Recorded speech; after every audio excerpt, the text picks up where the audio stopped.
It's awesome, man.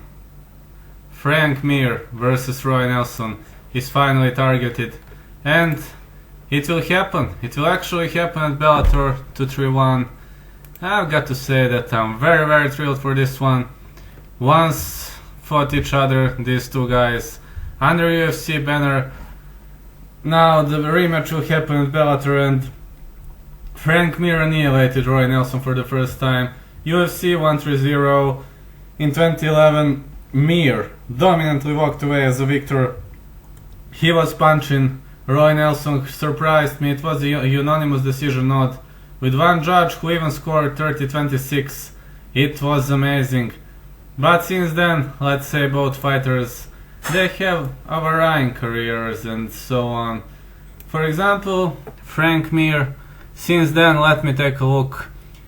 Victory over Rodrigo Nogueira, Kimura, this legendary victory. 4 back-to-back losses to Dos Santos, Cormier, Josh Barnett over him.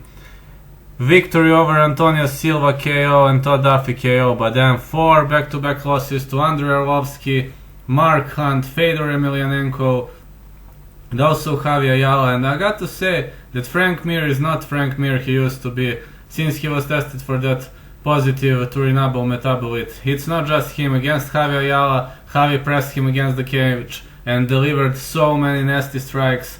Mir just stepped out due to strikes, which didn't look like him, you know. It's not the Frank Mir, the legendary submission expert that was flooding the UFC world after victory over Antonio Rodrigo Nogueira.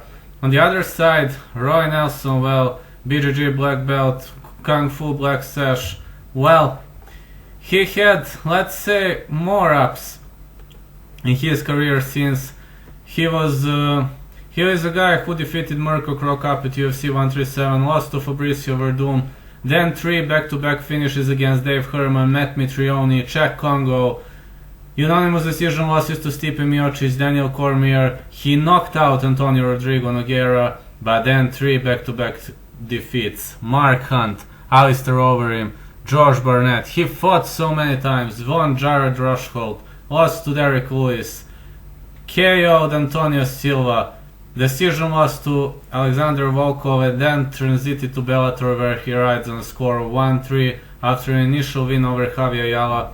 He was defeated to Matt Mitrione, finished by Sergey Kharitonov via that devastating punches and knees, and at Bellator 216 he was outlasted by Mirko Cro Cop, who collected more points and outpointed him. And now if you'd ask me what would happen in the rematch, I got to say that Frank Mir, he is not the guy he used to be, and Scott Coker, his poster, well, I just don't think it's Frank Mir. It's not the Frank Mir he used to be. I'd give advantage to Roy Nelson, and you know that this event will take place a day before the finals of the welterweight Grand Prix, which is a showdown between Rory MacDonald and Douglas Lima. If you ask me of the opinion, it's definitively Roy Nelson, but I'd like Frank Mir to submit him, but it's maybe light years far away. Yeah, light years far away, because Frank Mir is not Frank Mir he used to be.